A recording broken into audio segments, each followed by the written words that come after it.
Welcome to the ஆலோசனை நேரம். இன்னைக்கு நம்ம ஆலோசனை நேரத்தில் பார்க்க போகிற விஷயம் என்னன்னு பார்த்தீங்கன்னா, பெண்கள் குறைவான ஆடை அணிவதற்கு காரணம் ஆண்களுடைய செக்ஸ் உணர்ச்சியை தூண்டவா? இன்னைக்கு இருக்க பெண்கள் பார்த்தீங்கன்னா, தன்னுடைய அங்கங்கள் தெரிகிற மாதிரி ஆடை அணிவதில் தான் குறியா இருக்காங்க.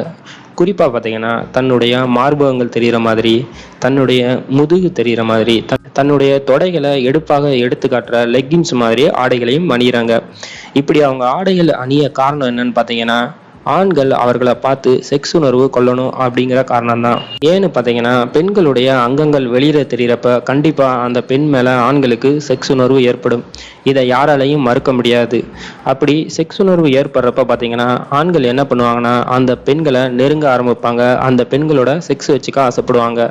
அப்படி தன்னை நெருங்கும் ஆண்கள்ல தனக்கு பிடிச்ச ஆண்களை செலக்ட் பண்ணி அவங்களோட பழக்கத்தை ஏற்படுத்திக்குவாங்க பெண்கள். அதனாலதான் ஆண்கள் முன்னாடி ஆடை குறைவாக அணிஞ்சு ஆண்களோட செக்ஸ் உணர்வை தூண்டுறாங்க. அதுவும் இல்லாம இன்னைக்கு இருக்க பெண்கள் ட்ரெஸ் குறைவா அணிகிறதுக்கு நாகரிகம்னு ஒரு பேர் சொல்றாங்க. உண்மையிலேயே நாகரிகம்னா என்னன்னு முதல்ல தெரிஞ்சுக்கங்க. ஒரு நாட்டோட அறிவியல் வளர்ச்சியும் பொருளாதார வளர்ச்சியும் கல்வி வளர்ச்சியும் தான் நாகரிகம். அதை தவிர்த்து அவங்களுடைய ஆடையை குறைக்கிறது நாகரிகம் கிடையாது. அதனால பெண்களே, ஆடையை குறைச்சி உங்களோட சுதந்திரத்தை வெளிப்படுத்த பார்க்காதீங்க. ஆடைங்கிறது அழகை வெளிக்காட்ட மட்டும்தான், ஆபாசத்தை வெளிக்காட்டல. ஆண்களை பொறுத்த வரைக்கும் ரொம்பவும் உணர்ச்சி வசப்படக்கூடியவங்க. அவங்க முன்னாடி நீங்கள் ஆடை குறைப்போடு போனால் கண்டிப்பாக உங்களுக்கு செக்ஸுவல் டார்ச்சர் இருக்க தான் செய்யும். அதை நீங்களும் ஒத்துக்கிட்டு தான் ஆகணும்.